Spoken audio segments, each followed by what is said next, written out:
বাগেরহাটের মোংলায় একটি মাছ ধরার ট্রলার ডুবে এক জেলে নিখোঁজ হয়েছে। নিখোঁজের সন্ধানে তল্লাশি চালাচ্ছে থানা পুলিশ, নৌ পুলিশ ও ফায়ার সার্ভিসের ডুবুরি দল। বৃহস্পতিবার ভোররাতে বঙ্গবন্ধু মোংলা ঘুষিয়াখালী আন্তর্জাতিক নৌ ক্যানেলে এই দুর্ঘটনা ঘটে। মোংলা নৌ পুলিশ জানায়, বৃহস্পতিবার ভোর আনুমানিক 4টার দিকে মোংলা ঘুষিয়াখালী নৌ ক্যানেলের জয়খা নামক স্থানীয় নদীতে মাছ ধরার সময় ওই রুট দিয়ে যাওয়া ঘ্যাসবাহী একটি জাহাজের পাখার সাথে ট্রলারের দড়ি পেঁচিয়ে নৌকাটি ডুবে যায়।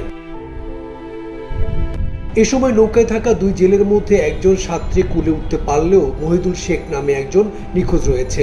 এই ঘটনায় গ্যাসবাহী জাহাজটিকে আটক করা গেলেও শনাক্তের কাজ চলছে বলে জানায় পুলিশ। এইদিকে নিখোঁজ জেলের সন্ধানে তল্লাশি অভিযান চলছে। এই বিষয়ে লিখিত অভিযোগ পেলে তদন্ত করে ওই জাহাজের বিরুদ্ধে আইনগত ব্যবস্থা নেওয়ার কথা জানায় পুলিশ। তালুকদার বিপ্লব, ঠিকানা নিউজ ডেস্ক রিপোর্ট।